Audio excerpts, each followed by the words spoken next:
Yo, welcome to Physics with Vinay. Hi, I'm Vinay and I'm back with the J Mains one shot series for 2025. आज के lecture में हम करने वाले हैं electromagnetic induction, an important chapter. Start to end करेंगे theory concepts as well as lots of PYQs as always. So I hope you are as excited as I am to start this chapter and master this chapter by the end of this lecture. Let's go. Let's consider a metal rod. एक rod है जो ऐसे external magnetic field में move कर रहा है, late से with some velocity v. ठीक है, एंड लेट से इसका कुछ लेंथ l है. ऑलराइट, तो ये जो रॉड है वो ऐसा मूव कर रहा है. So what is going to happen is अंदर के जो इलेक्ट्रॉन्स है, फ्री इलेक्ट्रॉन्स, मेटल रॉड है सो it will have free electrons. तो वो जो फ्री इलेक्ट्रॉन्स है उन पे कौन से डायरेक्शन में फोर्स लगेगा, मैग्नेटिक फोर्स. उसका वेलोसिटी v ऐसा है, the force of magnetic field is q v cross b.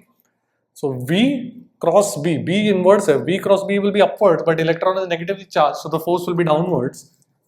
So the electrons will start flowing downwards. ठीक है, and what will happen is यहाँ पे negative charge accumulate हो जाएगा, यहाँ पे positive charge बच जाएगा, and there will be an electric field generated. All right. Now this electric field will stop the further electrons. ये ऐसे electrons move होते जाएंगे till equilibrium is reached. Equilibrium मतलब this electric field and the magnetic force will cancel each other out. So ultimately QV cross B plus QE would be zero ultimately in equilibrium. ठीक है, where Q is minus E. Q is the charge of the free electron, E is the magnitude of the charge, so minus E will be the charge because negatively charged. So यहाँ से मेरे पास मिलेगा electric field generated would be equal to minus V cross B. Alright, so ये जो electric field है ये equilibrium है. So what happens is very quickly the electron start flowing because of the magnetic force and ultimately charge separation के कारण electric field is generated and all of this happens very quickly कि electric field and electric force and magnetic force cancel कर देते further free electrons पे. तो this situation is reach, इसके बाद कुछ और फ्री इलेक्ट्रॉन्स मूव नहीं कर पाएंगे. ठीक है, so I have the electric field generated is minus V cross B. तो कौन से डायरेक्शन में होगा, वैसे तो अपन ने डाउनवर्ड्स फिजिकली देख लिया, बट वी क्रॉस बी से भी देख सकते हो. V cross B is upwards, so minus V cross B is downwards, which is also the direction of electric field that we found out. ठीक है, तो this causes a potential difference. So I can treat this as a battery because electric field goes from higher potential to lower potential. ये तो मुझे पता है. So upper end must be at higher potential, lower end must be at lower potential. So this can be treated as a battery with upper end as the higher terminal, lower end as the lower terminal. And इसका potential difference कितना हो जाएगा? Magnitude of electric field कितना हो गया? VB, right? Because velocity and magnetic field are perpendicular to each other, and therefore the potential difference delta V बोलता हूँ would be VBL. Correct, length, electric field into length is my potential difference. ये मेरा length है, तो I can treat this as a battery of EMF VBL. ये हम याद रखेंगे. So a moving rod in a magnetic field can be treated as a battery of EMF VBL. Okay, this velocity is perpendicular to the rod. All right, देख लो. Let's look at the question that came in J 2023. तो मेरे पास एक smooth railings है and यहाँ पर I have a resistor. These are conducting railings. Railings मतलब just thin rods. And I have a rod here that can slide on this railing. ठीक है, everywhere I have uniform magnetic field 0.15 Tesla. तो पूछा गया था force required to pull the rod, the external force that we need to apply on the rod to pull it with a constant velocity of 4 meter per second is how much? ये पूछा गया. तो ऐसे questions में हमेशा दो equation अपने को लिखने होते हैं. सबसे पहले तो a moving rod in a magnetic field can be treated as a battery. Correct?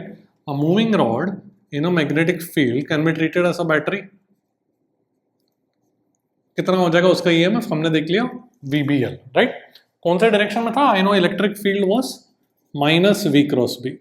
So V cross B is upwards, right? And therefore अगर V cross B is upwards तो E vector would be downwards. मतलब electric field goes from higher potential to lower potential. ये भी मुझे पता है. तो higher वाला higher point of the rod, upper point of the rod will be at the higher voltage, मतलब higher terminal. तो इस polarity का EMF बनेगा. ठीक है. Now you draw the circuit diagram by replacing this by rod. तो कितना है इसका EMF VBL, मतलब कितना 4 इंटू 0.15 इंटू 1 मीटर, ठीक है। तो ये बन जाएगा 0.6 वोल्ट्स एंड रेजिस्टेंस कितना दिया 5 ओम्स। तो कितना करंट जाएगा, करंट कितना जाएगा EMF divide by resistance, right. ये तो स्टैंडर्ड है। तो 0.6 डिवाइड बाय 5 एम्पियर जाएगा, करेक्ट। अच्छा, फिर ये जो करंट है, अब मुझे एक्सटर्नल फोर्स क्यों लगाना पड़ेगा, बिकॉज ये जो करंट जा रहा है इस तरीके से, इस पे एक मैग्नेटिक फोर्स लगेगा। कितना फोर्स लगता है मुझे पता है, IL cross B। So this rod is carrying a current I, the magnetic field is inwards, L vector will be in the direction of current, the force is IL cross B। So L vector cross B कौन सा direction में लगेगा, left में लगेगा, right. Right hand on the first vector which is L vector, cross rotated towards the second vector which is magnetic field inwards, so IL cross B is towards the left। तो इतना force मुझे constant speed से पुल करना है, तो इतना force मुझे भी लगाना पड़ेगा to balance the magnetic force, right, because constant speed. So external force कितना हो जाएगा मैग्नीट्यूड में ILB। सो I is 0.6 by 5, length is 1 metre and magnetic field is 0.15, right, ठीक है। तो देखो कितना बन जाएगा, दिस विल बी 0.03, तो ये बन जाएगा 18 into 10⁻³ newton. So my answer would be 18। Okay, देख लो। Let's talk about a question that came in JEE 2020। मेरे पास एक इन्फिनिटली लॉन्ग वायर है एंड उसके सामने एक लूप रखा हुआ है और एक या फिर एक रेलिंग रखा हुआ है, स्मूथ है and conducting railing, and you have a rod which has some resistance also, let's say that resistance is R, and this rod is being moved with a constant velocity v, ठीक है। So when it is at a distance r from this wire, what is the current induced in this loop? तो सबसे पहले तो हमेशा क्या करते हैं अपन, इसके कारण जो मैग्नेटिक फील्ड है उसके प्रेजेंस में अगर एक रॉड मूव कर रहा है तो उसमें क्या इंड्यूस हो जाएगा, EMF इंड्यूस हो जाएगा, ठीक है। तो कितना EMF इंड्यूस हो जाएगा VBL, ये तो मुझे पता है, ये लेंथ L है, और अब B कितना है at a distance r। I know the magnetic field due to an infinitely long wire is μ0I by 2πr। ये तो अपने को पता है मैग्नेटिक इफेक्ट ऑफ करंट वाले चैप्टर से। सो ये बन जाएगा V into μ0I divide by 2πr into L। ये मेरा EMF बन गया। Now if I draw the circuit diagram, see this rod has resistance but now there is also EMF across it because it is being moved with velocity v। So I can treat it this way, ठीक है।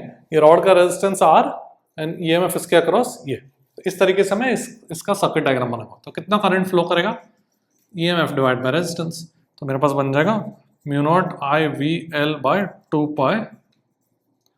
Alright, simple है, बस इसमें confusion हो सकता है students को कि ये रेजिस्टेंस और EMF कैसे साथ में, basically they will be in series.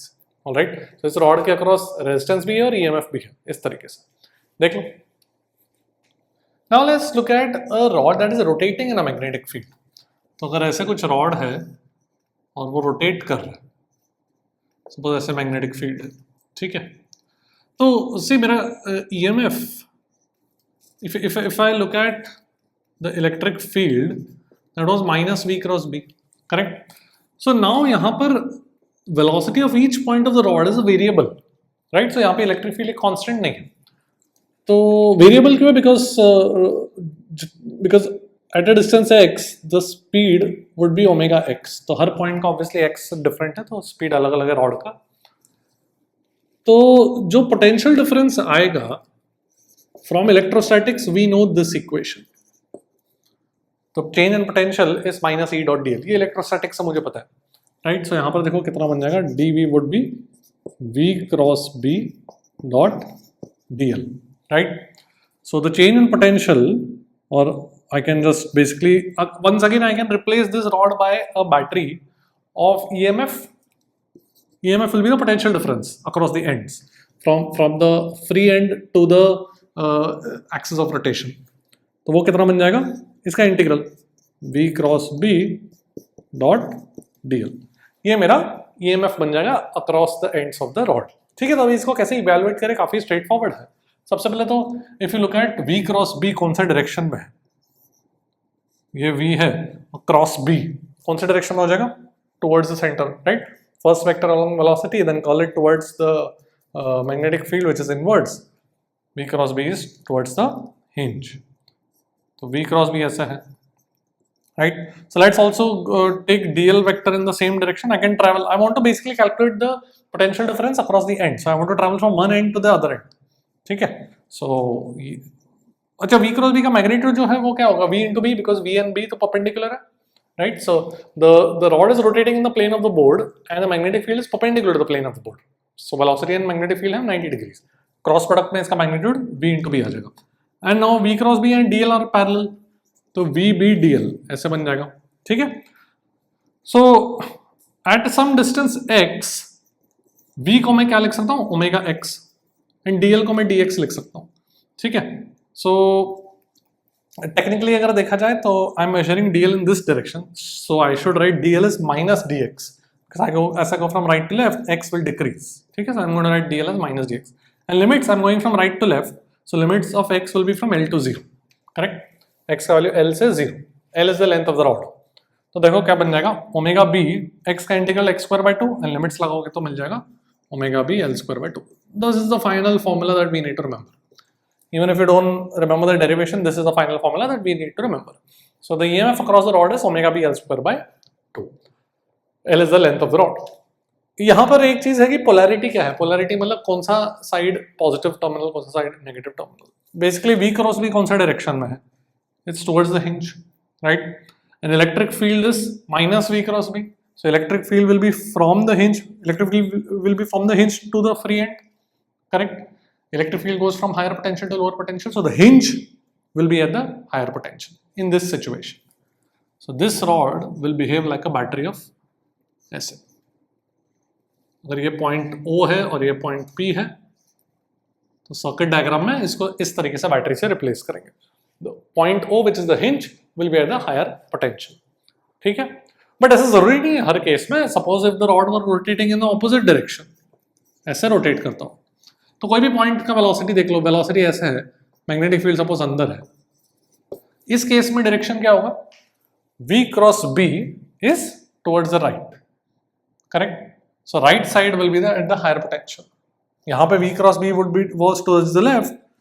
The left side was the higher potential. यहाँ पर V cross B is towards the right, so right side will be at the higher potential. So this will behave like इस तरीके से, ठीक है? Magnitude is given by this, omega B L square by 2. All right, देख लो.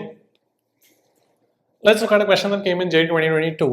There was a rod here that is rotating with a constant angular velocity 5 radian per second. Length is 1 meter. Magnetic field दिया हुआ inwards 0.2 into 10 power minus 4 Tesla. Find the EMF between the ends of the rod. Very simple question. All we have to do is just apply the formula. तो कितना हो जाएगा? Omega B L square by 2. तो omega कितना है? 5 radian पर second. Magnetic field कितना है? 0.2 into 10 power minus 4. Length 1 metre, तो 1 ही बन गया, डिवाइड बाय 2. तो ये तो 0.1 बन जाएगा, ठीक है?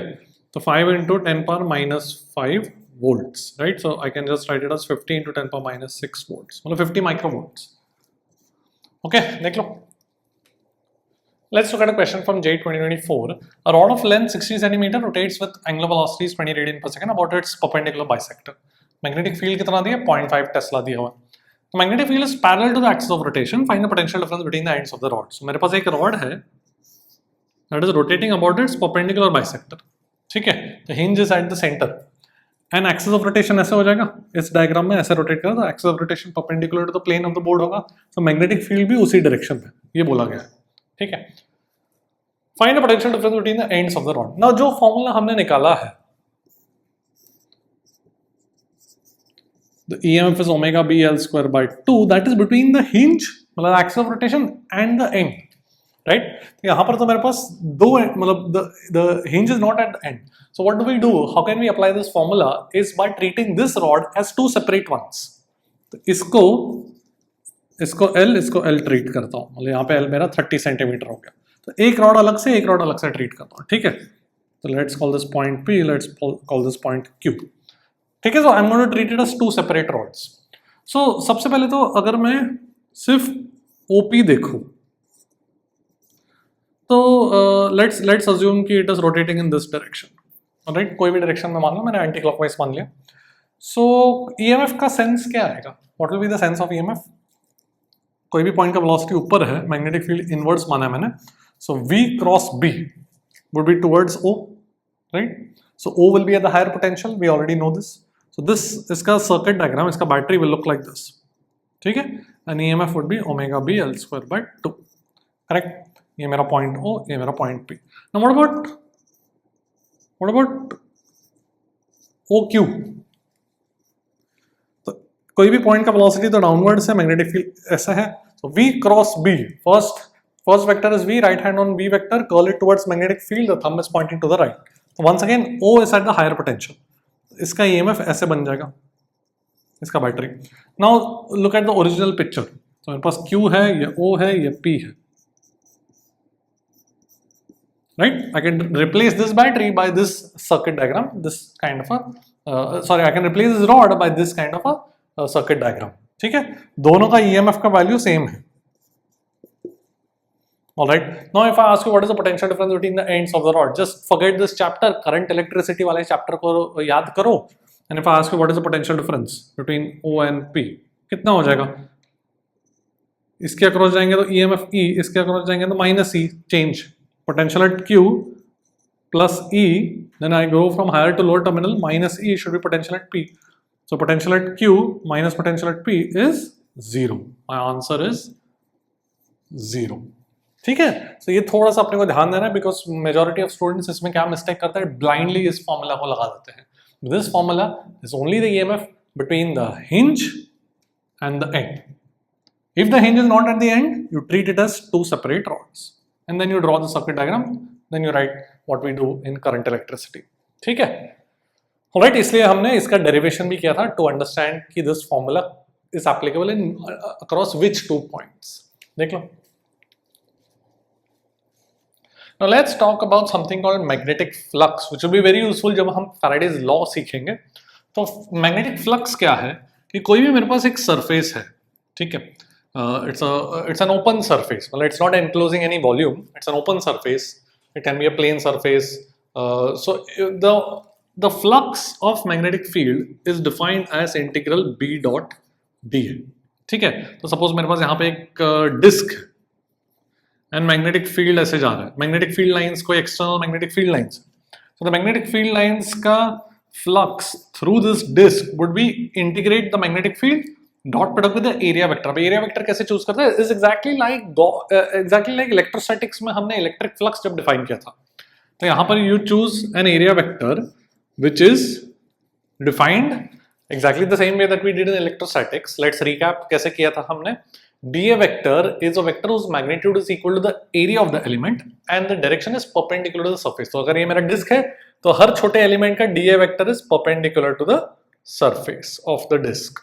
ठीक है, alright. So B dot dA will give me the magnetic flux through this surface. इसका एक अलग से ऐसा यूनिट भी डिफाइन करते हैं, वेबर. ठीक है, 1 weber would be equal to 1 tesla metre square. Correct, because magnetic field into area. तो कभी कभार मैग्नेटिक फील्ड का भी units weber per metre square के करके लिखा जाता है, because 1 weber per metre square is nothing but 1 tesla. Alright, so if you notice the magnetic field का, इफ यू नोटिस दिस, मतलब it represents magnetic field. Alright, now what is this, where is this useful magnetic flux? It's useful in Faraday's law, जिसके बारे में अभी हम बात करते हैं. पहले देखो. Now let's talk about Faraday's law. So Faraday's law क्या बोलता है कि कोई भी मेरे पास ऐसे लूप है, the EMF induced in the loop is given as minus d phi by dt, where phi is the magnetic flux. So let's analyze this equation. What does that mean? तो phi क्या है? Phi is integral B dot dA. So if the flux of the magnetic field through this loop changes with time, then there will be an induced EMF. और उसका magnitude कितना होगा? The EMF का magnitude would be equal to d phi by dt का magnitude. And the negative sign tells us the sense of EMF. Let's just quickly look at what this means. कि suppose मेरे पास ऐसा कुछ magnetic field है inwards इस loop में, ठीक है? And let's say magnetic field increases with time. All right. So just take example ले रहा हूँ. सब जगह मैग्नेटिक फील्ड है, let's say magnetic field is increasing with time. Alright, so let me take, see I can take my area vector in two choices. अगर मेरे पास एक प्लेन लूप है तो उसके दो possible directions of area vector, ऐसे या फिर ऐसे, right? So generally we will take the area vector so that flux is positive just for convenience. So let me take इस लूप का area vector inwards. ठीक है, चलेगा. area vector को भी मैंने inwards मान लिया है. So flux क्या है? Flux will be positive because B dot DA, B vector and DA vector दोनों पैरेलल है तो डॉट प्रोडक्ट ऑब्वियसली पॉजिटिव हो जाएगा. ठीक है, सो फ्लक्स मेरा पॉजिटिव है. अब मैग्नेटिक फील्ड टाइम के साथ इंक्रीज कर रहा है, मतलब फ्लक्स भी इंक्रीज कर रहा है, right? And if flux is increasing with time, इसका मतलब flux is changing with time, then EMF का magnitude would be given as d∅dt. Alright, now the negative sign tells us the sense in which the polarity of the EMF is.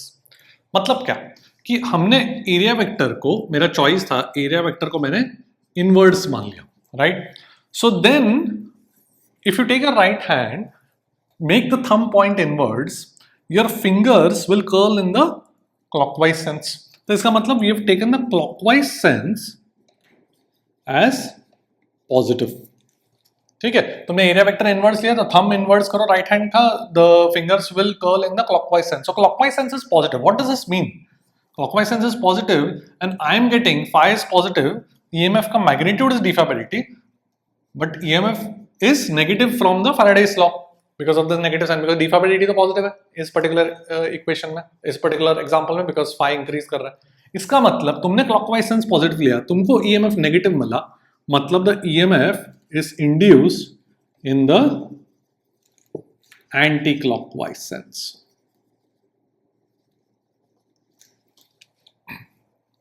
क्योंकि हमने positive कौन से direction में लिया? Clockwise sense. वो कैसे पता चला अपने को? Because that is determined by the area vector. ये रूल है, ठीक है? तुम राइट हैंड लो, you first choose the choice, you make the choice of area vector, you take a right hand, put that thumb in the direction of the area vector, curl your fingers, see the direction in which the fingers are curling. इस particular example में clockwise sense में curl कर रहा है, that is the positive direction for EMF. And if EMF is coming out to be negative, मतलब EMF is induced in the anti-clockwise sense. Very simple.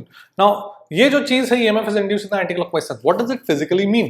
कि अगर suppose ये एक conducting loop है और EMF induce हो रहा है तो उसमें current आ जाएगा. The current will be EMF by resistance. कोई भी सर्किट में अगर EMF पता है तुमको, EMF divided by resistance is the current. So this EMF is induced in the anti-clockwise sense, just tells you that there will be a current in the anti-clockwise sense, whose value will be given by EMF by R. So current is in the same sense as EMF. ठीक है, ये तो अपने को पता होना चाहिए. जिस सेंस में EMF है उस सेंस में अपना करंट इंड्यूस होगा. ठीक है, so a changing magnetic flux will induce an EMF which will then produce current in that loop. अगर if that loop is conducting, तो लूप का जो भी रेजिस्टेंस है, EMF divided by resistance will give you the current. So this negative sign tells you the direction of the induced current, ठीक है, which is in the anti-clockwise sense.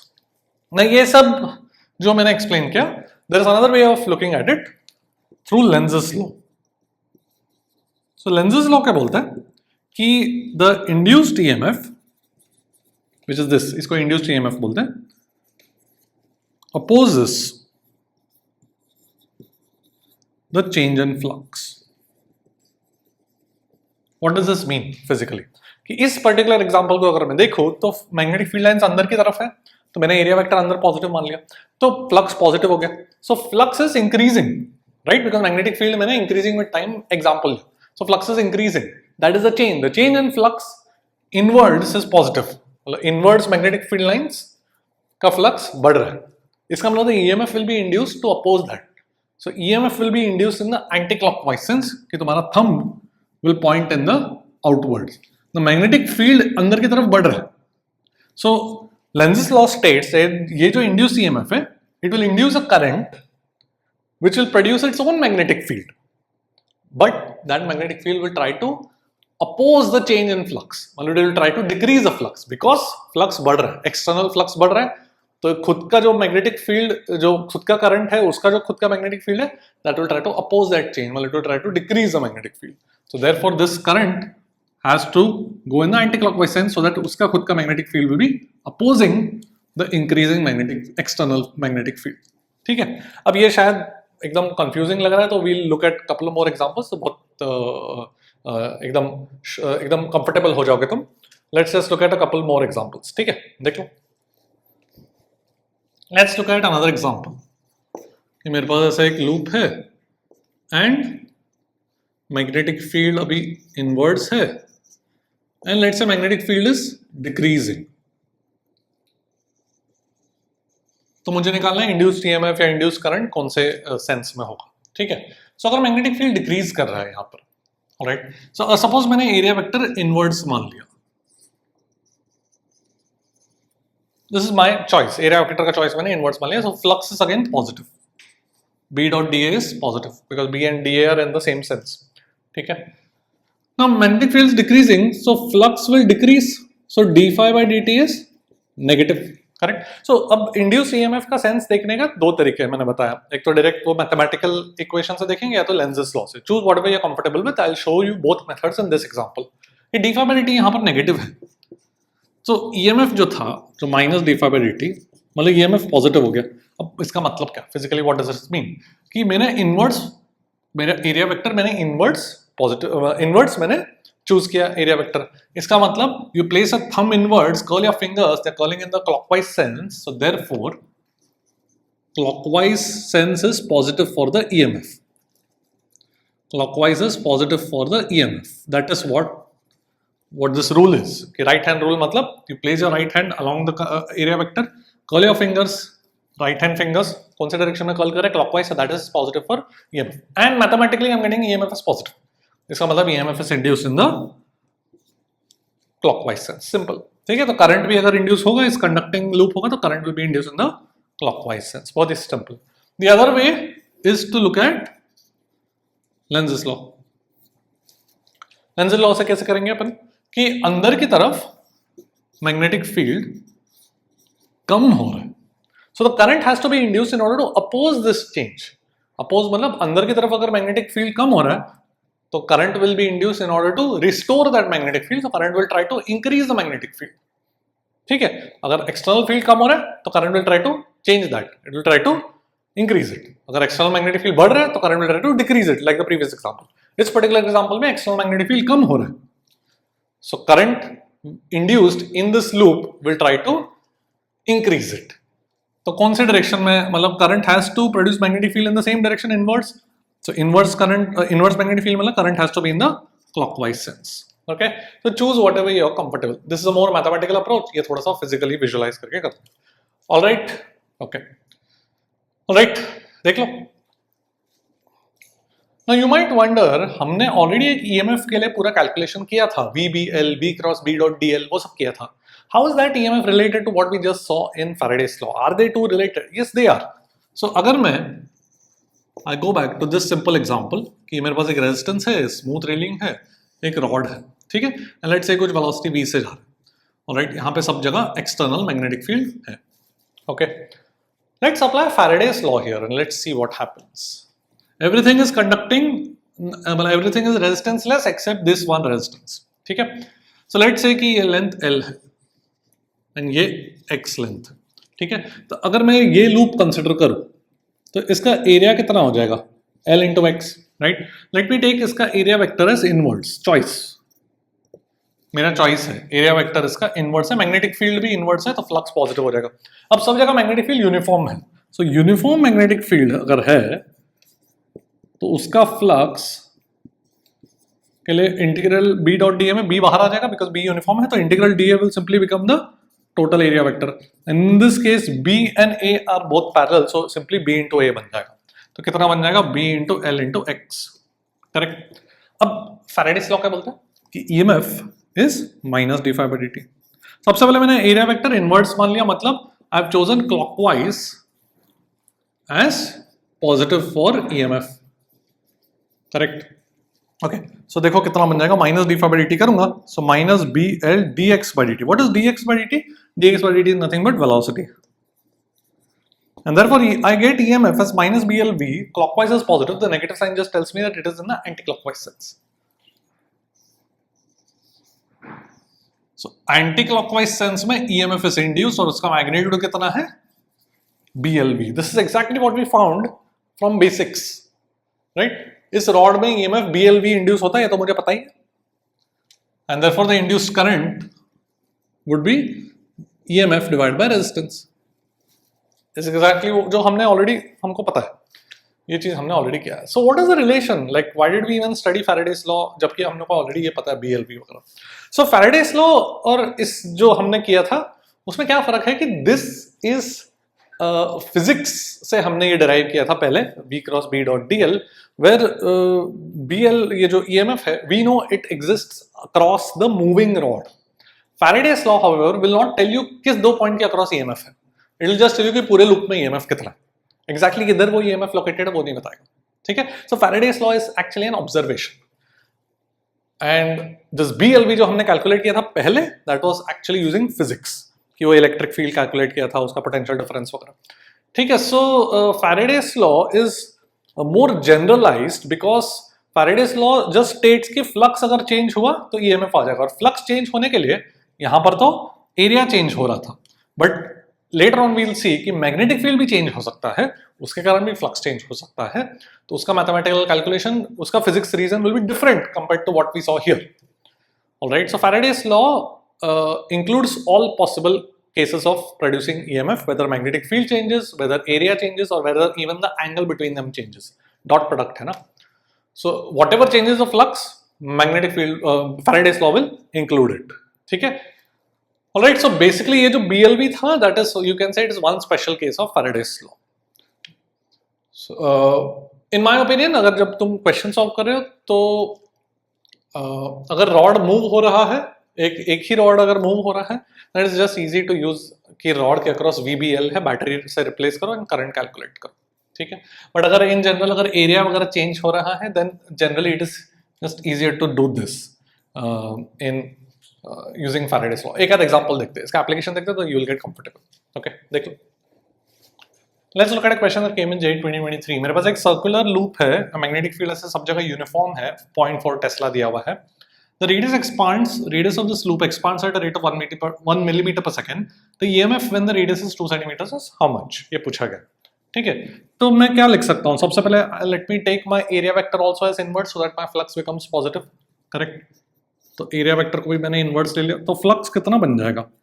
Magnetic field into area. इसका अगर मैं radius r बोलूँ, so magnetic field into pi r squared. Right? Because dot product में तो cos 0 1 बन जाएगा because B and A are both parallel. ठीक है. सो EMF कितना हो जाएगा? I am only concern with the magnitude, so it will be d∅dt, just magnitude की बात कर रहा हूं मैं.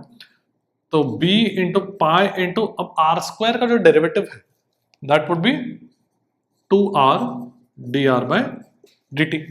Correct. I am differentiating with respect to time, chain rule. r square का derivative would be 2r dr/dt.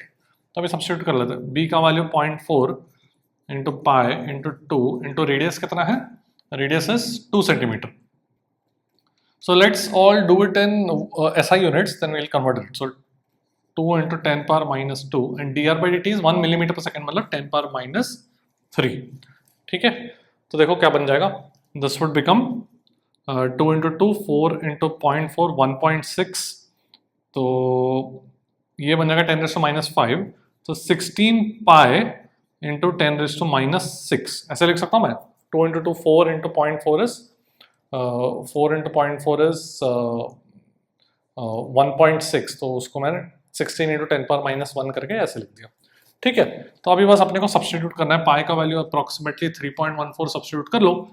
तो अभी इसका बस वैल्यू सब्स्टिट्यूट करता है. सो 16 into 3.14 would be around 50 into 10 raised to minus 6 volt. Calculation खुद ही कर लेना. So 50 into 10 power minus 6 मतलब ये माइक्रोवोल्ट्स बन गया. So my answer would be 50 microvolts. ठीक है. देखिए. Let's look at a question that came in JEE 2022. The flux through a coil is given as this. तो function of time दिया हुआ है. Resistance of the coil भी दिया हुआ है and current induced at t equal to 2 seconds पूछा गया. ठीक है. So क्या करेंगे अपन? Current induced is nothing but EMF divided by resistance and EMF is minus d∅dt. Correct. तो ये कैलकुलेट कर लेते हैं. कितना डेरिवेटिव हो जाएगा? 15t square plus 8t plus 2. अब पूछा गया है at t equal to 2 seconds, तो ये बन जाएगा 2 स्क्वायर 4 मतलब ये 60, 2 into 8 16 प्लस 2. ठीक है. तो दिस विल बी 76 78, तो माइनस 78 वोल्ट्स. ऑलराइट. एंड अपने का तो मैग्नीट्यूड ही चाहिए, तो ये बन जाएगा 78/2. एम्पियर, ठीक है, and you can divide it decimals में कर सकते हो। एनीवे देख लो, let's look at a question from JEE 2024। एक स्क्वायर लूप है, इट हैज 10 टर्न्स, मतलब ऐसे 10 टर्न्स है, उसका एरिया दिया हुआ है, रेजिस्टेंस दिया हुआ है, it is pulled out uniformly in 1 second, work done to pull the loop is how much, ये पूछा गया। तो सबसे पहले तो वर्क क्यों करना पड़ेगा अपने को, बिकॉज एक मैग्नेटिक फोर्स लगेगा। मैग्नेटिक फोर्स क्यों लगेगा, क्योंकि जैसे तुम पुल आउट कर रहे हो वैसे एक magnetic flux is going to change, because जो फ्लक्स है वो तो सिर्फ इस रीजन में, मैग्नेटिक फील्ड सिर्फ इसी रीजन में, यहाँ पे मैग्नेटिक फील्ड 0 है, ठीक है। तो इफ आई जस्ट से कि लेट्स से कि दिस लेंथ इज x, तो या फिर चलो इसको, इसी लेंथ को मैं x बोलता हूँ, तो ये बन जाएगा L - x, ठीक है। तो फ्लक्स कितना हो जाएगा, magnetic field into L - x into L, correct, and therefore the EMF would be -d∅dt, वो कितना बन जाएगा, BL² तो कांस्टेंट है, ये बन जाएगा BL into dx/dt, and dx/dt is nothing but the velocity, right. और वेलोसिटी कितना हो जाएगा, यूनिफॉर्मली पुल कर रहे हैं, मतलब कांस्टेंट वेलोसिटी से पुल कर रहे हैं, तो लेंथ L को बाहर निकालना है इन 1 सेकेंड, तो velocity would be L/1 second, ठीक है, तो ये BL² बन जाएगा, ऑलराइट। तो ये मेरा EMF बन गया। सो कितना करंट इंड्यूस हो जाएगा, अच्छा ये EMF एक ही टर्न में है, बट अपने पास 10 टर्न्स है, so we have to multiply the flux. See, when we write flux, it's a good question. When we write flux, we have to multiply by the number of turns. ठीक है? Because each turn will have its own flux, and then अपने को total flux calculate करना, तो you have to always multiply by the number of turns. भूलना मत। जैसे मैं यहाँ पे भूल गया था, so you don't forget. यहाँ पे 10 turns दिया हुआ था, अपने flux को 10 turns से multiply करेंगे. This is the flux only through 1 turn. Okay? ऐसे overlapping 10 turns है, तो यहाँ पर एक और एक 10 आ जाएगा। ठीक है, सो मेरे पास करंट कितना हो जाएगा, EMF which is 10 into magnetic field कितना दिया, 0.5 टेस्ला, इंटू लेंथ कितना दिया, L² मतलब एरिया ही दिया अपने को, 3.6 इंटू 10⁻³ डिवाइडेड बाय रेजिस्टेंस, हाँ इंटू 10, फिर से हाँ 10 तो मैंने यहाँ पे ले लिया, divided by resistance which is 100, ठीक है। तो ये 10 गया, ये 0.5 मतलब हाफ इंटू 3.6 1.8, और 10 ऊपर आ जाएगा, तो ये बन जाएगा 1.8 into 10⁻⁴ ampere, correct. Now let's calculate the work done. तो वर्क डन में क्या होने वाला है कि मेरे पास एक ILB फोर्स लगेगा इस साइड पे, राइट। ये दोनों साइड पे अगर तुम कैलकुलेट करोगे तो ILB का फोर्स कैंसिल हो जाएगा, तो बचेगा बस इस साइड पे ILB फोर्स, जो मैग्नेटिक फोर्स लगा रहा है, उतना ही फोर्स मुझे लगाना पड़ेगा in order to pull it with a constant velocity, correct?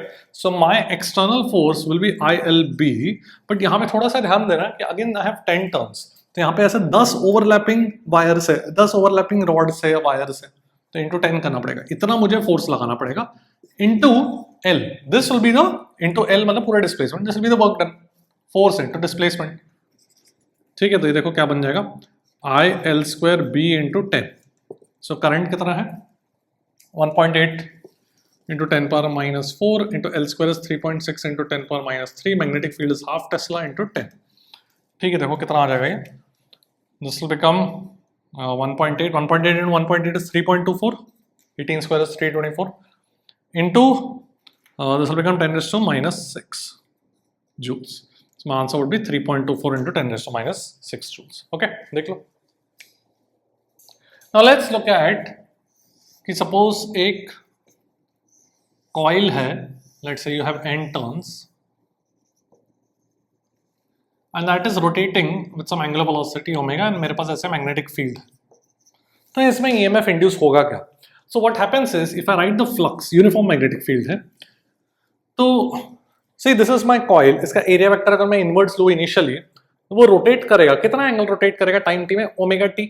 Now magnetic field is inwards, which was the original direction of area vector. Now area vector rotates in time t by ω_t. Now what is the angle between the magnetic field and the rotated area vector? ω_t, correct?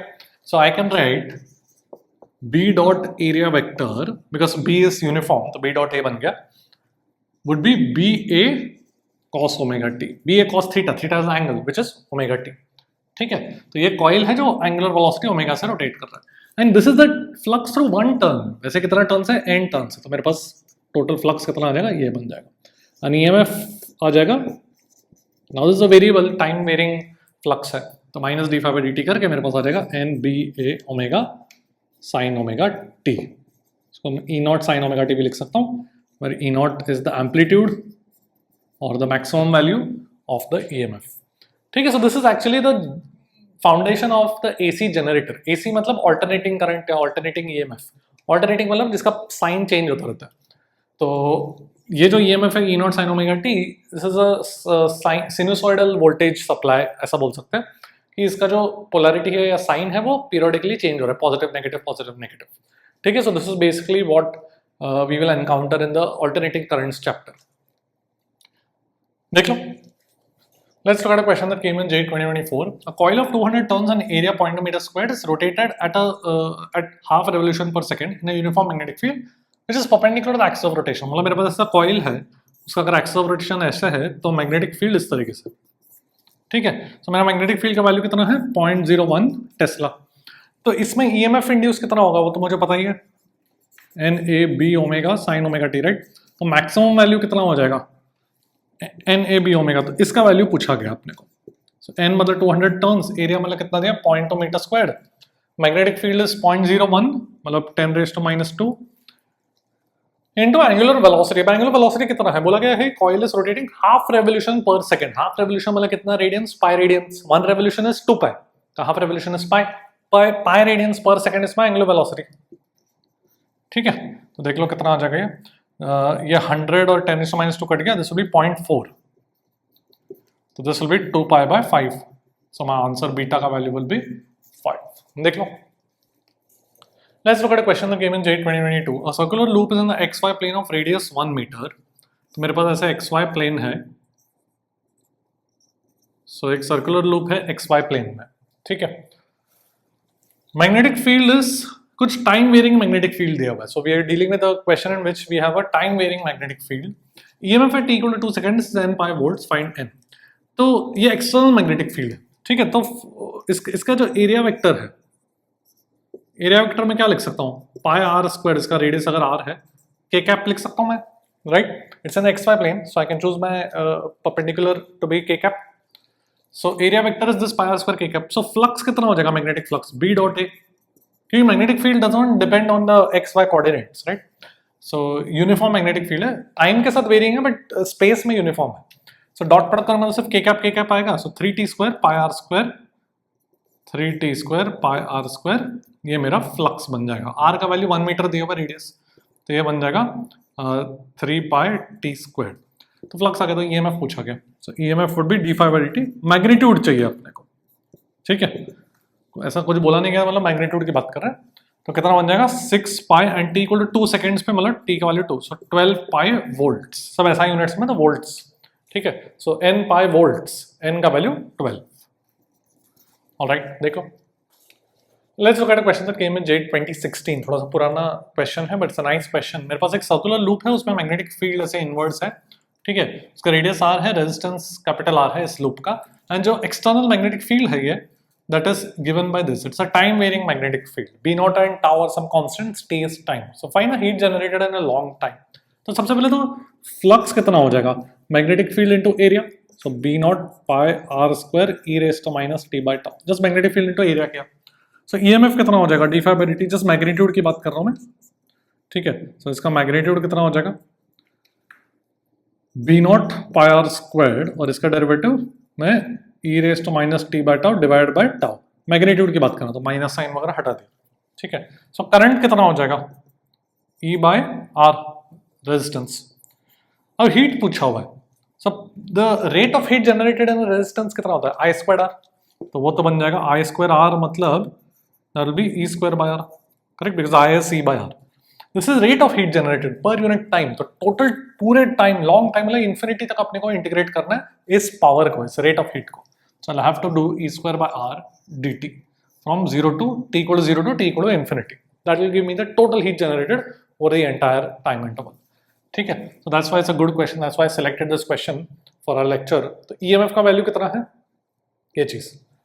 तो देखो B naught square pi square R raise to 4 by tau square, एक R नीचे आ जाएगा, into E raise to minus 2t by tau, correct, square किया ना, from 0 to infinity. तो simple integration है, B naught square pi square R raise to 4, and I think तुम options था तो you can eliminate from options also most likely, but anyway we'll just do the integration, it's pretty straightforward. इसका integral क्या बन जाएगा, e raise to minus 2t by tau, you have to divide by coefficient of t, right?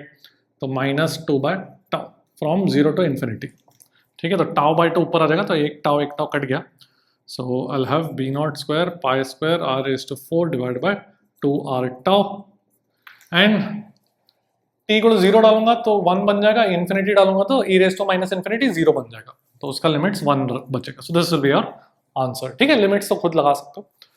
alright, so it's a nice question, देख लो। Let's look at a question from J 2024. A square loop of 10 centimeters and resistance 0.7 ohm is placed vertically in east-west plane. ठीक है, इसका मतलब क्या कि मेरे पास ऐसे एक स्क्वायर लूप है, और ये एक्स एक्सिस है, ये वेस्ट और ये east, alright, and vertical plane में। फिर magnetic field of magnitude 0.2 tesla is in the north east direction. तो नॉर्थ इनवर्ड्स होगा, साउथ ऐसे होगा, है ना। आई होप तुमको नॉर्थ साउथ ईस्ट वेस्ट पता है। काफी स्टूडेंट्स को थोड़ा सा कंफ्यूजन होता है कि ईस्ट वेस्ट नॉर्थ ऊपर स्काई में बताते हैं, साउथ नीचे ग्राउंड में, ऐसा नहीं है। North south east west is all in the horizontal plane, ठीक है। तो ये मेरा वर्टिकल प्लेन है, let's call the vertical axis as y axis, and जो जेड एक्सिस है, so inwards would be my north and this would be my south, ठीक है। So north south east west is all in the horizontal plane, वो थोड़ा तुमको basic north south east west पता होना चाहिए। ऑलराइट, सो मैग्नेटिक फील्ड कौन सा डायरेक्शन में? The magnetic field is 0.2 Tesla in the northeast direction. तो अगर मैं मैग्नेटिक फील्ड वेक्टर लिखूं तो 0.2 in the north east direction मतलब 45 degrees in the XZ plane, ठीक है। सो उसका नॉर्थ कंपोनेंट कितना हो जाएगा, cos 45, and X component cos 45. So let me write it this way, 1/√2 I cap minus 1/√2 K cap, alright. XZ plane में है तो मैग्नेटिक फील्ड का Z component will be negative, मतलब नॉर्थ के along, north is a negative Z axis, right, and cos 45 will be the X component, ठीक है। And इसका एरिया वेक्टर, अगर मैं इसका एरिया वेक्टर इनवर्ड्स लूं तो वो बन जाएगा 10 सेंटीमीटर साइड लेंथ है ना, तो 1/100 मीटर स्क्वायर्ड, ऐसा यूनिट्स में कर रहा हूं, माइनस K कैप, देखो सही लिख रहा हूं, minus 1/100 K cap, correct, because area vector मैंने इनवर्स लिया तो माइनस K कैप के अलॉन्ग है area vector, and side is 1/10 centimetre, तो area would be 1/100 metre square, ठीक है। ऑलराइट, तो क्या पूछा गया, average EMF is how much. Average EMF का मतलब क्या है, average EMF is just the total change in flux divided by the time taken, ठीक है। एंड इट्स अंडरस्टूड कि मैग्नीट्यूड पूछा गया, so we are only concerned with the magnitude. तो total change in flux, initial flux कितना है, B dot A करके देख लेते हैं। बी डॉट ए में ओनली के कैप डॉट के कैप आ जाएगा, तो कितना आ जाएगा 0.2 को मैं 2/10 लिख लेता हूं, सो 2/10 इंटू 100 तो 2/1000 डिवाइडेड बाय √2, तो एक ऊपर √2 आ जाएगा, ठीक है। सब ऐसा यूनिट्स में, ऑलराइट। एंड फाइनल फ्लक्स कितना है, 0, क्योंकि magnetic field decrease to 0, final magnetic field ही नहीं तो फ्लक्स भी नहीं होगा। सो ये बन जाएगा change in flux would be √2 into 10⁻³ divided by magnitude लिख रहा हूं, divided by time taken is 1 second, तो यही मेरा ईएमएफ हो जाएगा। सो माय आंसर वुड बी √2, मतलब एक्स का वैल्यू वुड बी 2, ठीक है। तो बस थोड़ा सा अपने को केयरफुली ये north south east waste draw करके वेक्टर्स थोड़ा सा करके, बाकी स्ट्रेट फॉरवर्ड देख लो। Now one thing we should know is if magnetic field is a function of time, तो एक electric field gets induced। इसका मतलब क्या कि सपोज मेरे पास ऐसे एक रीजन है जहां पे एक मैग्नेटिक फील्ड है, ठीक है, and I want to find the I want to find the EMF if magnetic field is a function of time. So let's say at a distance r I consider a circle. Suppose I ask you इस imaginary circle में EMF कितना होगा, तो क्या करेंगे EMF के लिए? EMF के लिए अपन क्या करेंगे, इस रीजन में I will calculate the flux कितना बन जाएगा, b × πr², correct. Magnetic field is uniform everywhere but it is only function of time. ठीक है. And then EMF would be magnitude लिख रहा हूं अभी dB by dt into pi r squared. Correct. Magnetic field is a function of time. तो इस region में are reason के अंदर मैं क्या करूंगा, फ्लक्स कैलकुलेट करूंगा एंड उसका रेट ऑफ चेंज कैलकुलेट करके मुझे ईएमएफ आ जाएगा. अब ये ईएमएफ जो है वो कौन प्रोड्यूस करता होगा, कोई electric field. So what happens is it turns out that in our universe a changing magnetic field induces an electric field and that electric field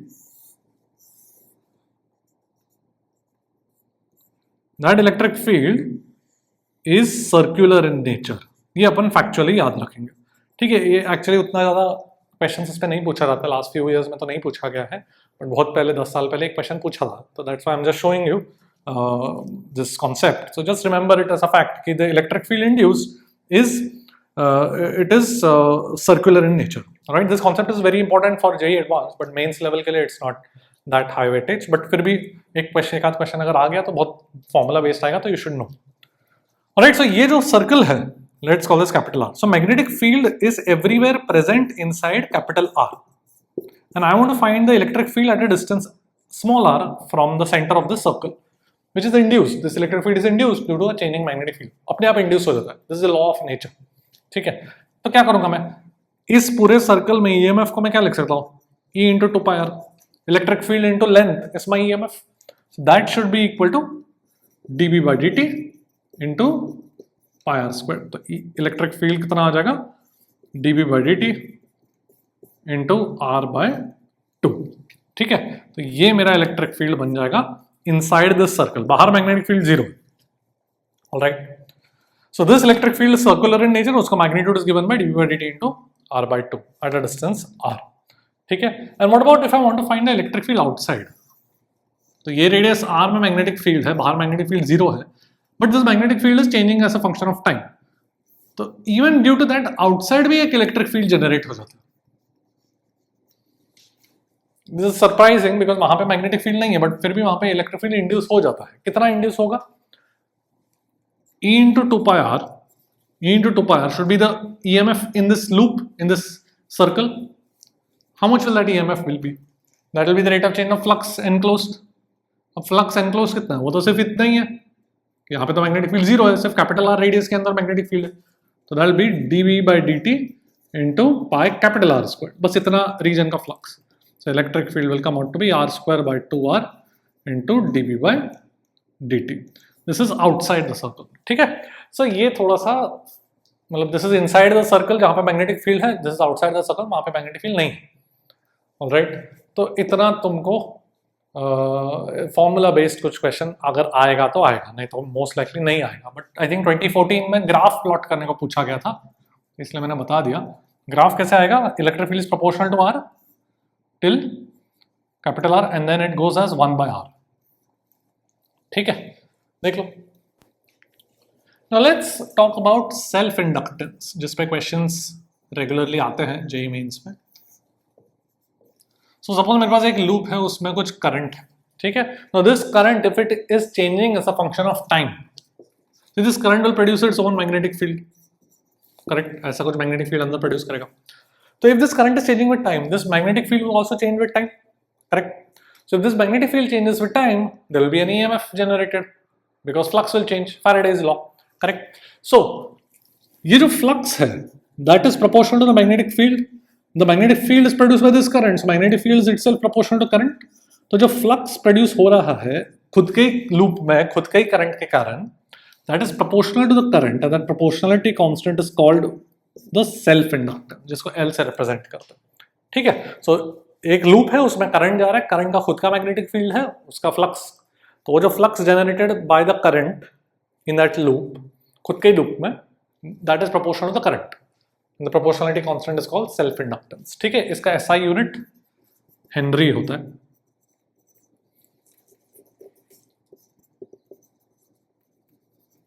H से रिप्रेजेंट करेंगे. Alright, so the EMF generated in the loop due to the changing current would be minus d phi by dt, which will be minus L di by dt. ठीक है. तो इसको कभी कभार self EMF बोलते हैं या कभी कभार बैक EMF बोलते हैं. what is happening is that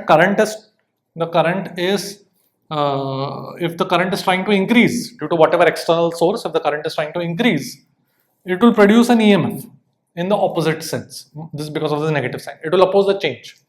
So that EMF will try to prevent the increase of current. Okay, so it is called self EMF or back EMF. Alright, so for example, let's calculate this inductance for a solenoid. So for a long solenoid, तो यहाँ पे long solenoid थोड़ा approximation करने वाला है, length L मानेंगे. This is basically much larger than the radius, वैसा मानेंगे. ठीक है, तो इसका area is A and I have n turns per unit length. Okay, so long solenoid में मैग्नेटिक फील्ड कितना होता था? We have seen this in magnetic effect of current. You should know this formula which is mu naught ni. Correct. So let's calculate the self-inductance. What do we need? We need the flux. तो flux in one turn, एक turn में flux कितना हो जाएगा? Magnetic field into area. So mu naught Ni into area. Correct? But remember, flux में we always have to multiply by the total number of turns. तो सिर्फ एक turn के through magnetic field नहीं जा रहा है. There are multiple turns.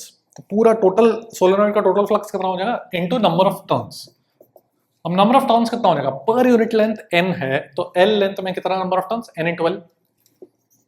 तो ये बन जाएगा mu naught n square LA times I. And this proportionality is called is my self inductance for a solenoid. We will try to remember this mu naught n square LA. अगर just direct formula based आ गया तो कर सकते. ठीक है, देख लो. Now let's talk about an inductor. So an inductor is represented by this. Generally एक solenoid की तरह होगा practically. What is an inductor? It is an inductor in which basically has inductance. जैसे resistor है, capacitor, वैसे मेरे पास अभी एक inductor है. It has some inductance. Self inductance को generally सिर्फ inductance ही बोलते हैं. ठीक है. Now if I go from point A to point B, current ऐसे जा रहा है. जैसे मेरे पास resistor था. So I can say the voltage at A minus voltage at B would be IR. The voltage drops by IR. ये तो मुझे पता है, correct? वैसे ही यहाँ पर would be L di by dt, because EMF is minus L di by dt, right? So voltage will drop by how much amount? L di by dt in the direction of current. ठीक है? So consider a circuit which has resistance and inductance. तो ये मेरे पास battery है, ये resistance है, ये inductance है, एंड मेरे पास स्विच है. उस स्विच को क्लोज करता है. टी इक्वल 0 पर जो करंट है वो 0 है, and I want to find the current as a function of time.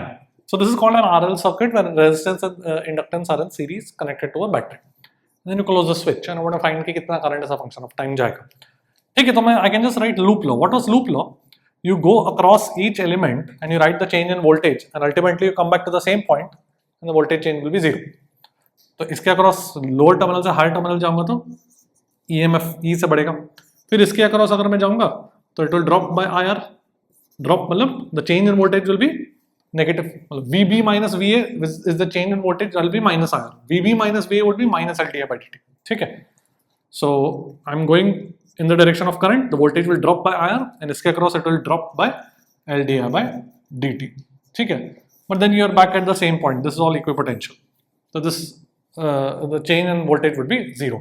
ये जो इक्वेशन मैंने अभी लिखा है लूप लॉ यूज करके, इसमें थोड़ा सा और सटलिटी है.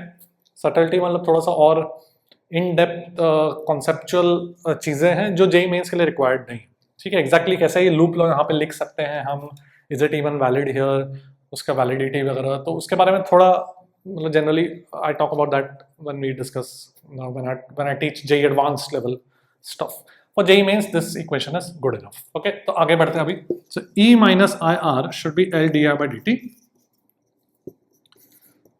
तो जस्ट इंटीग्रेट करना है मुझे,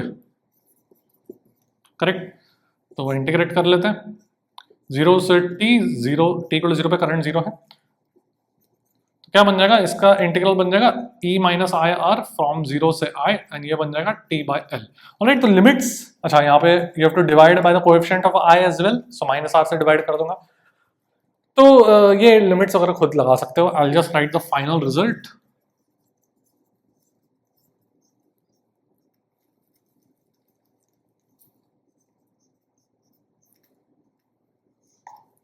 so current is E by R into 1 minus e raised to minus RT by L. यहाँ पर L by R को टाइम कांस्टेंट भी बोला जाता है, टाउ से रिप्रेजेंट करते हैं. So I can also write current as E by R into 1 minus e raised to minus T by tau. ठीक है. If I want to plot the graph, तो ग्राफ कैसे जाएगा?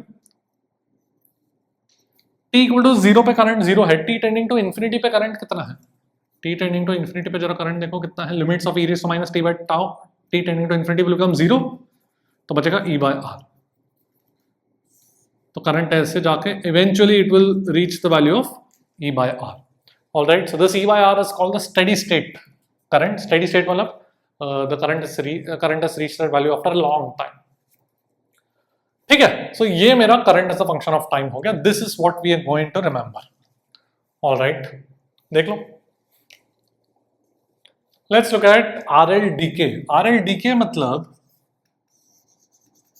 कि मेरे पास कुछ करंट ऑलरेडी है, लेट्स से कुछ t इक्वल 0 पे current is I naught, and then you close the switch here. ठीक है, तो करंट कैसे चेंज होगा? So it turns out current will decrease, इसलिए उसको डीके बोलते हैं. डीके मतलब करंट कम होते जाएगा. एग्जैक्टली कितना होगा, कैसे होगा, वो देखते हैं. यहाँ पे कोई बैटरी नहीं. ठीक है, so can I just write loop law again. इसके across the change in potential would be minus L d by D t in the direction of current. इसके across change would be minus I R, should be 0. So I have d I by I is equal to minus R d t by L. Correct. तो integrate कर देते हैं. 0 to t, कुछ I not initially to I, मेरे पास आ जाएगा L N I by I naught is minus R T by L.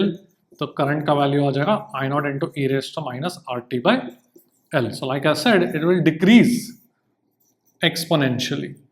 I naught से शुरू करेंगे, eventually it will tend to 0. ठीक है, once again यहाँ पे time constant is given by L by R. Okay, so दो चीजें हैं जो अपने को याद रखना है. One is RL with a battery in which current increases and eventually reaches a steady state value, and the other is RLDK जिसमें current decreases. दोनों का expression अपने को याद रखना है. देख लो.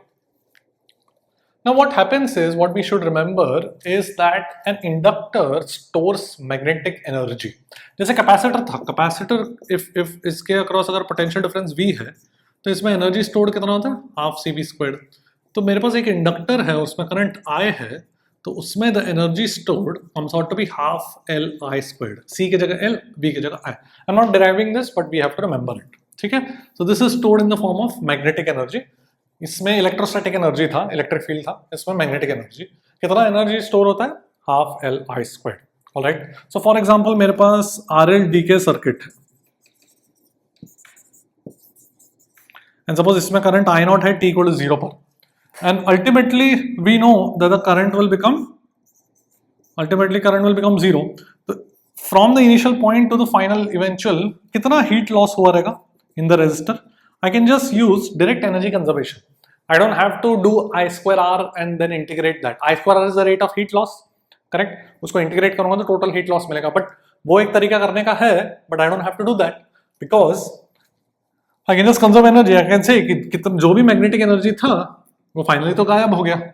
तो कहाँ चला गया होगा? Heat में चला गया होगा. Total energy तो conserved होता है. तो magnetic energy has been lost in the form of heat. Initially magnetic energy कितना था? Half LI not squared, and finally कुछ करंट है ही नहीं तो 0. So, इतना पूरा हीट में लॉस हुआ रहेगा. तो मैं डायरेक्टली बोल सकता हूँ एनर्जी कंजर्वेशन से. ठीक है, तुम इंटीग्रेट करोगे I square R dt. I square R is the rate of heat, dt से मल्टीप्लाई करूंगा तो हीट मिल जाएगा, एंड इंटीग्रेट करोगे t इक्वल टू 0 से इंफिनिटी तक, you will get the exact same value. Okay, देख लो. Let's look at a question from JEE 2020. An LR circuit is connected to a battery of EMF V at t equal to 0. The time at which the energy stored in the inductor reaches 1 by n of its maximum value. तो सबसे पहले energy stored कितना होता है? Half LI². Correct. So this बोला गया है should be 1 by n times the maximum value. Maximum value कितना हो जाएगा? Half L. जब करंट मैक्सिमम है तब मैक्सिमम वैल्यू होगा एनर्जी का. अब मैक्सिमम वैल्यू कितना होता है करंट का? मुझे पता है current increases in this circuit and reaches the maximum value of V by R. Correct, EMF by R, उसका EMF V दिया हुआ है. So can I say half L तो कट गया. So I should be equal to I max, which is V by R divided by root n. Correct, मैंने square root ले लिया दोनों तरफ. सो I should be I max divided by root n, I max is V by R, ठीक है। तो किस time पे current will be equal to this? Current as a function of time मुझे आता है। What was current as a function of time? E by R, E को मैं V लिख रहा हूँ, माइनस RT by L। बस अभी अपने को सॉल्व करना है।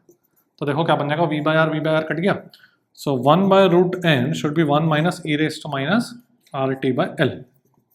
So e raised to minus RT by L would be equal to 1 minus root n, so RT by L should be equal to ln of root n over root n minus 1, ठीक है। मैंने ln ले लिया दोनों तरफ, फिर एक negative sign को ln के अंदर रेसिप्रोकल कर दिया, हो गया। सो t would be L by R, और ये ऑप्शंस में था। ऑलराइट, तो सिंपल अपना फॉर्मूला पता होना चाहिए, ये वाला formula 1 minus A raise to minus RT by L वाला फॉर्मूला, बाकी सिंपल है, देख लो। Let's do a nice question that came in JEE 2023। मेरे पास एक RL सर्किट है, maximum rate of energy stored in the inductor. So inductor में एनर्जी बढ़ते जाएगा जैसे करंट बढ़ते जाएगा, राइट। सो उसका rate of storage, the rate at which the energy in the inductor is changing, उसका मैक्सिमम वैल्यू निकालना है। And that is given by E raised to EMF raised to A by 2B, and A and B are some numbers जिनका ratio मुझे निकालना है। Joule पर second is a unit of course of energy being, rate of energy being stored, ठीक है। So let's look at a nice way of doing this, because generally इस type के question को लोग बहुत लंबा कर देते हैं, बहुत सारा कैलकुलस यूज करते हैं। तो let me show you the fastest way of doing such a question. तो एनर्जी कितना है? Half L I squared, correct. Inductor, उसका रेट ऑफ चेंज कितना बन जाएगा? Half L into 2I D I by D T, I square का derivative, तो ये बन जाएगा L D I by D T into I, correct. Now L D I by D T is a term that appears in our loop equation. क्या लिखते हैं अपन इस circuit के लिए? क्या लिखते हैं? E minus I R minus L D I by D T is 0, correct. So therefore L I D I by D T would be E I minus I square R. इस चीज को I से multiply कर दिया तो मुझे ये मिल जाएगा। अब इसका मैक्सिमा निकालना है, ये तो सिंपल है, करंट इज द वेरिएबल, इसका मैक्सिमा तो सिंपल है यार। इसका डेरिवेटिव करो,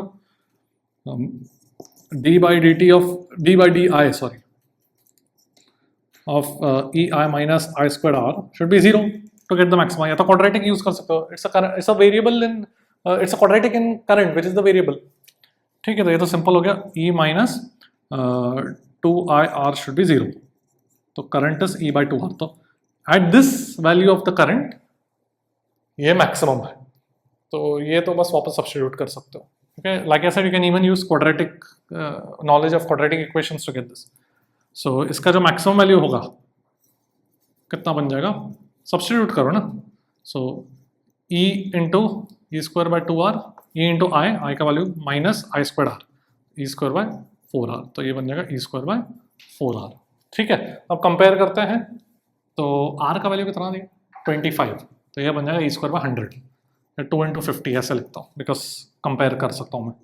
तो A का वैल्यू तो 2 एंड B का value 50, so ratio would be 25, okay. देख लो नाउ RL सर्किट में स्टेडी स्टेट का मतलब क्या होता है?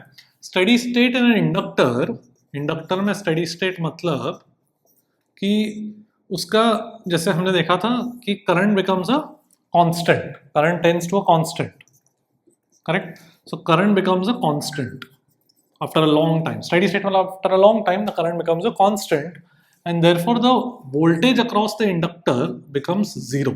क्यों? because voltage was L di by dt, negative sign लगाना तो लगा दो, बट di by dt 0 हो जाएगा because current becomes a constant। so ultimately inductor के across voltage 0 हो जाता है। so inductor can be replaced by a equipotential wire, ठीक है, स्ट्रेट वायर से अपन रिप्लेस कर सकते हैं। Why? Because उसके अक्रॉस कोई अभी वोल्टेज ड्रॉप है ही नहीं इन स्टेडी स्टेट, ओके। इस पे एक क्वेश्चन देखते हैं। Let's look at a question that came in JEE 2019। तो मेरे पास एक बैटरी है, inductor, resistance and resistance. Find the current in the battery after long time. तो लॉन्ग टाइम जैसे वर्ड देख लिया मतलब स्टेडी स्टेट। अब स्टेडी स्टेट में हम क्या करते हैं? इंडक्टर को just replace it by a straight wire. तो हमने इसको रीड्रॉ कर किया by replacing this inductor bye a straight wire. That's it. Now it's a question of current electricity. Very simple question. If I ask you current through the battery, ये तो कर लोगे यार। इसके अक्रॉस 15 वोल्ट है तो इसमें 3 एम्पियर जाएगा, ओम्स लॉ 15/5। सिमिलरली इसमें भी 3 एम्पियर, तो टोटल कितना निकलेगा बैटरी से? 6 एम्पियर। दैट्स योर आंसर, ठीक है। ये चीज को बस इम्प्लीमेंट करना है, देख लो। Next one nice question came in JEE 2021. यहाँ पर RL सर्किट नहीं है मेरे पास, यहाँ पर रेजिस्टेंस ही नहीं है, मेरे पास एक EMF है और एक इंडक्टर है, ठीक है, रेजिस्टेंस है ही नहीं. And this EMF is a variable 3t, t is in seconds, time के साथ वेरिएबल है. तो t इक्वल 0 पे स्विच क्लोज करते हैं, find energy in the inductor coil at 4 seconds. इसको इंडक्टर कॉइल बोलते हैं. तो I have to do it by basics. I can say कि this EMF loop law minus L di by dt ऐसा go across the inductor should be 0. So EMF का value 3t दिया हुआ ना, so 3t should be equal to L का value 2 Henry दिया हुआ, 2 di by dt. ठीक है, so di by dt कितना बन जाएगा, di कितना बन जाएगा 3t by 2 dt. t equal 0 पे तो स्विच ओपन था तो कोई करंट था नहीं. Alright, so current will become 3t square. Alright, इसको इंटीग्रेट कर दिया मैंने और नहीं sorry 3t square by 4. Okay, अब पूछा गया एनर्जी, तो 4 सेकेंड्स में कितना बन जाएगा, 12 एम्पियर बन जाएगा, right. t equal to 4 second रखा तो सो एनर्जी कितना बन जाएगा, half L I square. Alright, half L I square मैंने यूज किया. तो this was a nice question. यहाँ पे रेजिस्टेंस नहीं है, तो you had to do it by basics by writing the loop law without the IR term. Normally अपना RL circuit में IR वाला भी टर्म आएगा, बट वो है नहीं यहाँ पर. देख लो. Let's look at a question that came in JEE 2024. The current in an inductor is given as this function of time, 3t plus 8 ampere. The magnitude of the EMF induced in the inductor is 12 millivolt. तो inductance कितना है, ऐसा question पूछा था. ठीक है, सो EMF कितना होता है, सिंपल है, डायरेक्ट फॉर्मूला बेस्ड है.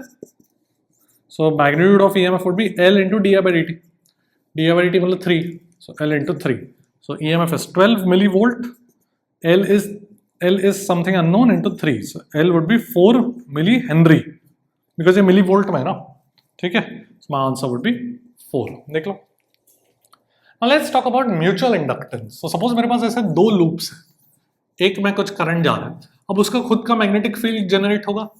That will produce some flux through the other loop. So that flux in the other loop is proportional to the current in the first loop. अगर ये loop 1 बोलो, ये loop 2 बोलो, so flux in 2 is proportional to current in 1, and that proportionality constant is called the mutual inductance. Self inductance क्या था कि खुद के ही loop में वो करंट जो लूप में था, खुद के ही लूप में फ्लक्स प्रोड्यूस कर रहा था, उसका प्रोपोर्शनलिटी सेल्फ इंडक्टेंस था. अब यहाँ पर एक दूसरा लूप है, तो लूप 1 में जो करंट है that is producing flux in the second loop. तो वो जो प्रोपोर्शनलिटी है between the flux in the second loop and the current in loop 1 which is producing that flux, that proportionality is called mutual inductance, जो अपन m से represent कर रहे हैं. Now the beautiful part about this mutual inductance is that अगर तुमने current in loop 2 setup कर दिया तो इसका मैग्नेटिक फील्ड कुछ ऐसा आएगा, and you calculate the flux in loop 1, that will be proportional to current in loop 2.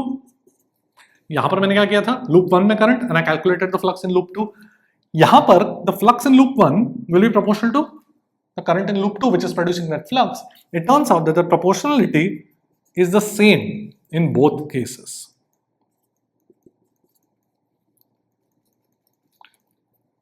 Whether you set up the current in loop 1 and calculate the flux in 2, or you do the vice versa, set up the current in loop 2 and calculate the flux in 1, दोनों situation में the proportionality is going to be the same. ठीक है, so that is called mutual inductance. इसका मैं proof नहीं दे रहा हूँ, but ये अपने को फैक्चुअली याद रखना है. ठीक है, so let's look at a simple example where they can ask you to calculate the mutual inductance. कि suppose मेरे पास एक सोलेनॉइड है, वहाँ पर एक सर्कुलर लूप रखा है, तो लॉन्ग सोलेनॉइड है लेट्स से circular loop of radius r. ठीक है, एंड सोलेनॉइड में कुछ करंट आए जा रहा है, number of turns per unit length n है. Let's calculate the mutual inductance. So it will be easy to calculate the mutual inductance if we set up the current in the solenoid. Technically we can set up the current in any loop, right. तो यहाँ पर मेरे पास दो चीजें हैं, एक solenoid और एक circular loop inside the solenoid. Both are coaxial, मतलब दोनों का एक्सेस सेम है.